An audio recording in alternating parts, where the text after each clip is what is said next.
د هغې ښځې سرنوشت کومه چې په ویډیو کې د ملا لنډي سره لیدل شوې وه. نن ډېره ښکلې او جالبه ویډیو ده. هیله ده تر پایه راسره پاتې شي او د داسې جالبه ویډیوګانو لپاره سحر میډیا چینل سبسکرایب کړئ. زموږ په هیواد کې په ځانګړې توګه ښځو کې دا د ډېر د پخوا نه رواج دی چې څه ستونزه ورته پیښه شي نو دوی د ډاکټر پر ځای ملا ته ورځي او ملا هم ورباندې بیا رنګ رنګ نخرې کوي او د ملایانو ښکار کیږي.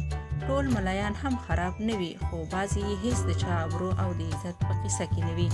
د داسې ملایانو د جملې څخه یو هم ملا رسول لنډی و چې ښځې به ورته د تداوۍ لپاره راغلې نو دی به غلط کار ته مجبوره کولې او بیا به ورنه ویډیو هم کوله.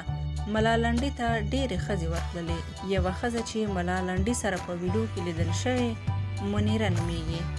منیره د فاریاب ولایت اوسیدونکې ده. کله چې هغه ملا لنډي سره په ویډیو کې راغلې وه نو د فاریاب پولیسو منیره په دې جرم ګرفتاره کړه چې تا ملا لنډي ته کمپاین کاوه او تر اوسه پورې د فاریاب ولایت محبس کې بندي ده.